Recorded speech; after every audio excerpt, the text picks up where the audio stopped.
Welcome back to another segment of Roofing Done Right University. Today we're going to go into the strike zone of the nail strip and the importance of the technology of the nail strip.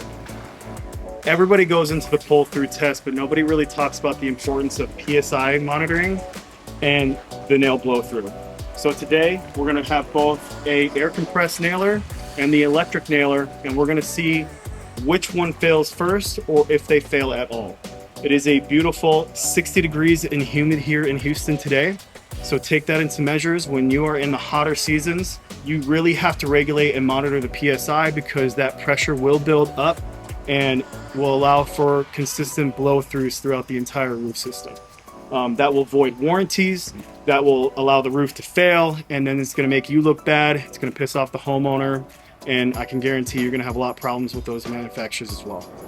All right, guys, so going into this, we're gonna go into the advertised strike zone of each product. And afterwards, we're gonna go ahead and I'm gonna tell you the importances and the differences between each of the three products. So first, we're at 110 PSI and we're gonna go up every level after that.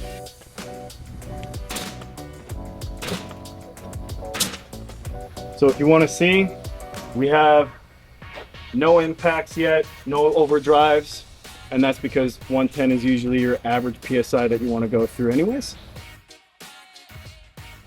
Next, we're going to go at 120 PSI.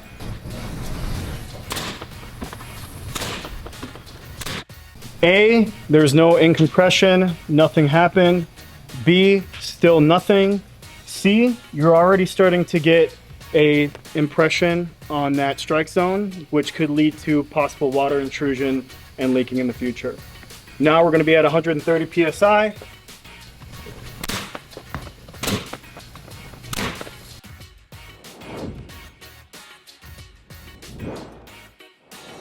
Round 4, we are at 140 PSI.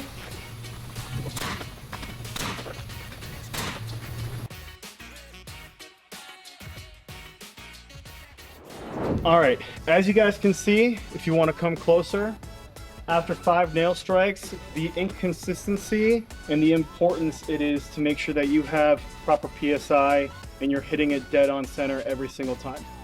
Option A, we have absolutely no overdrives, no nothing like that. B, we have 1. So if you want to come in close right here, what engineers look for and what the manufacturers are going to look for are these little micro tears inside of that shingle and that nail strike. That is going to void warranty. That'll possibly lead to water intrusion and overdriven nails to allow wind damage as well.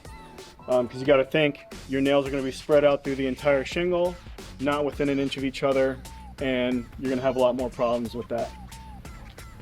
Option C, you can see we have 3 overdriven nails. You can see on both the first 3, they have overdriven and given micro tears embedded into that nail strip. So now that you guys have seen the PSI of an air compressed nailer, we're gonna go in. It's the less commonly used product when you're doing roof replacements, but repairs, it's necessary. It lets you go faster, and the accuracy is a lot better too. So there's 5 modes on this nailer, and we're gonna start with each one and going up to 5. So first, we're gonna be on level 1. And you can see right here, nothing, and we already have an overdriven nail on that strike zone. Going into step 2, level 2.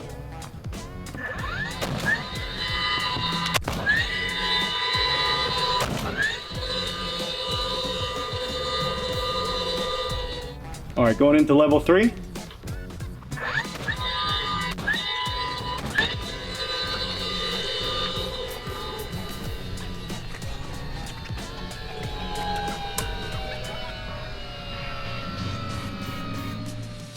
Level 4.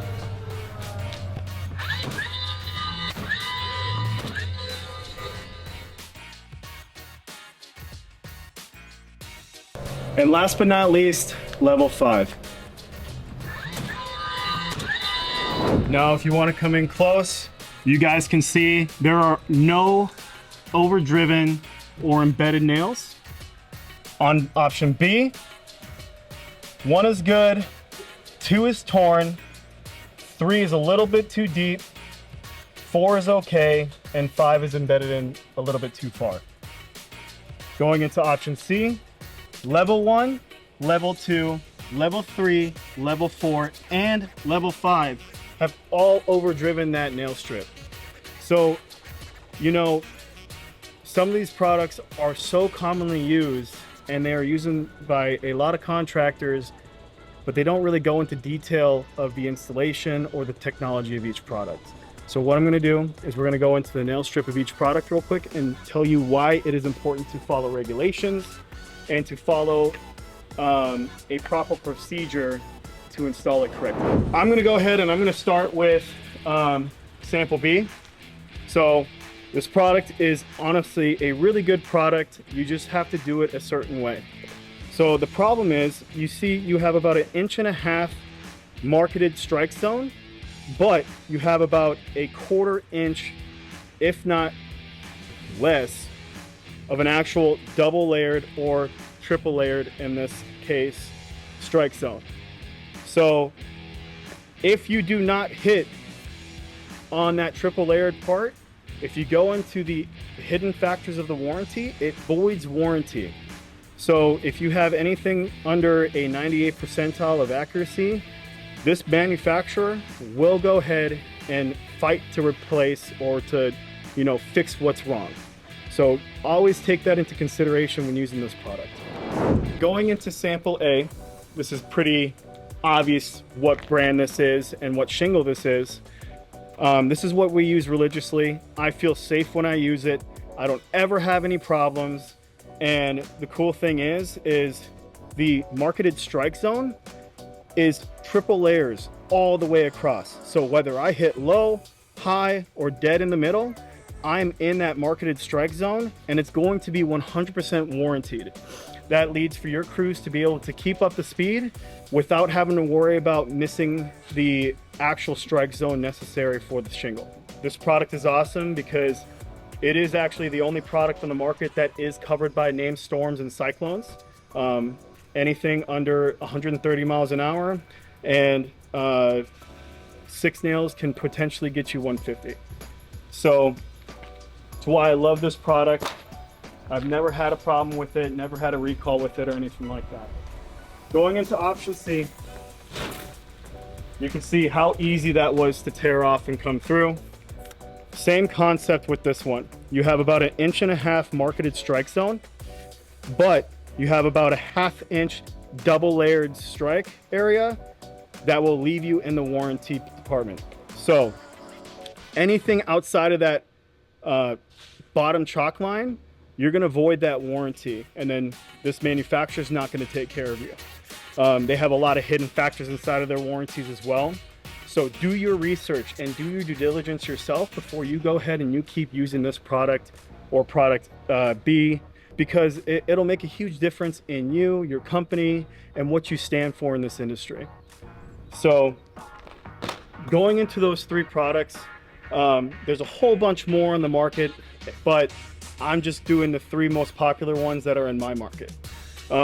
Everything takes into play between how hot it is outside, which PSI is at. If you're hitting it smack dab flat to the strike zone, you don't want it at an angle because that's obviously going to rip through it either way. But you can see every single nail strike was carefully hit and created that damage that is unnecessary. So if you guys have any questions or concerns or anything like that, if you want more advice about the product knowledge or anything like that too, go ahead, reach out. I love talking to people and teaching what actually is high quality in this industry. Catch you next time.